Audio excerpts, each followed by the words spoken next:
We all know that what is globe. Globe is the spherical model of Earth.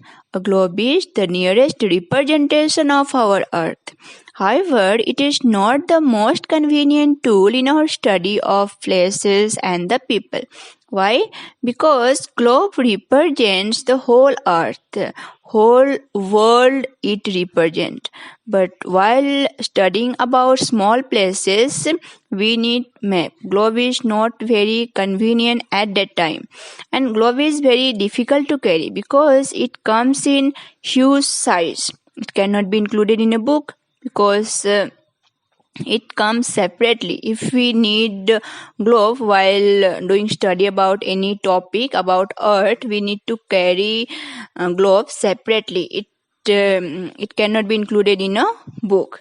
The globe cannot be folded. It is of little use if we were to study a small part of the Earth in greater detail. A globe can neither be rolled nor carried in a small briefcase.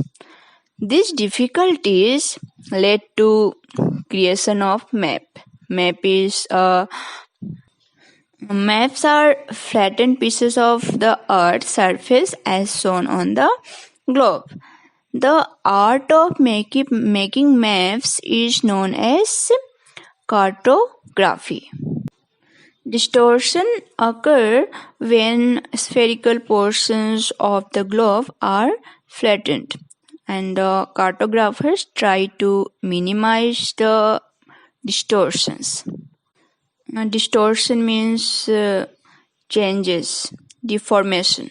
So if we change a spherical model into flattened picture, then some changes may occur, but cartographers try to minimize the changes. And maps are important for many people besides students and teachers. For the engineers designing a railway track or a highway, it is important to know about the position of rivers, mountains, and other physical obstructions that would come in the way.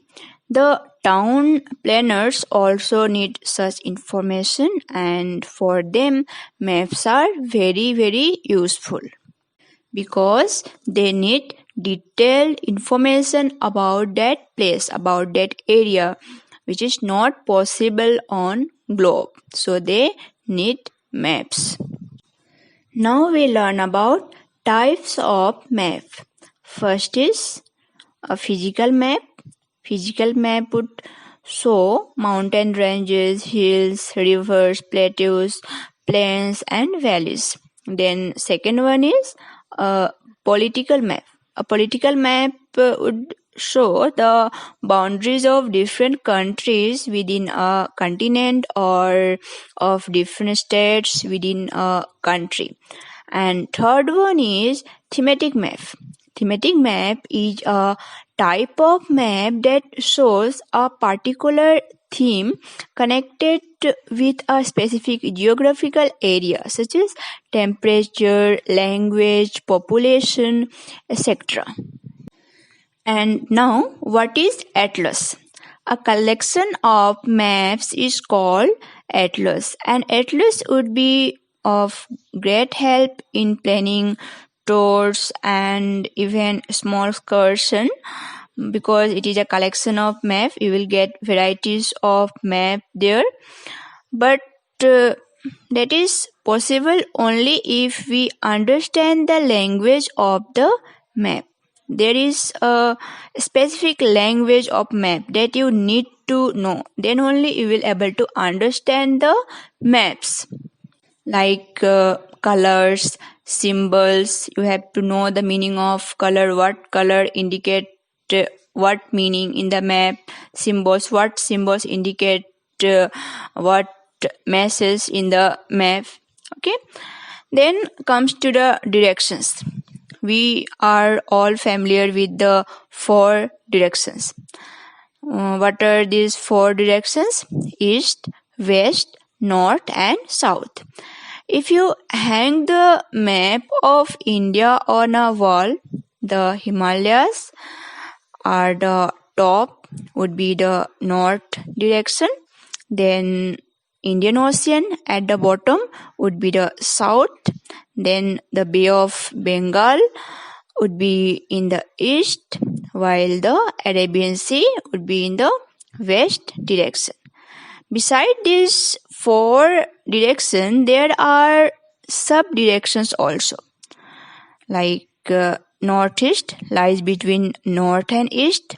Then the other sub-directions are southeast between south and east, southwest between south and west, then northwest between north and west. This uniform pattern is followed in naming directions all over the world. All maps are drawn in a size very much smaller than the actual size. Suppose the map of Arunachal Pradesh. I hope all of you have seen. So when you see the map of Arunachal Pradesh on a paper, that is very small, is not it? Is Arunachal Pradesh is smaller like that map? No, it is just a representation of our state. So maps are drawn on a small page, which is very smaller than actual size. The distance between New Delhi and Lucknow may be about 500 kilometers. And on the map, the distance between these two cities may be just 2 centimeters. The ratio between the map distance and the ground distance is called the scale of the map. You can see in your page number 7, there is one scale. That is 1 centimeter to 100 kilometer. Like 1 centimeter is equal to, in reality, it will be 100 kilometer. The scale is represented by a line bar. You can see line bar are shown in your page number 7, in which 1 centimeter of the map represents 100 kilometer on the ground. Okay. Then comes to the symbols on a map. All maps use certain accepted symbols and color codes. Thick lines in dashes and dots make the boundary of a country. A small circle marks the location of a city. The capital cities are shown with a circle within and outer circle. Then the boundaries of states within the country are also shown through dash and dot. But the lines are not that thick. In a number of map signs, figures and pictures are used to show places like roads, bridges, airports, railway tracks and places of worship, etc. Then river, canals, coastal lines, the lakes, etc. are shown through blue lines. Roads are shown in red lines. Railway tracks are shown in black line or black color. And in physical maps, mountains are shown in brown and taller than the other mountains. The deeper is the brown set.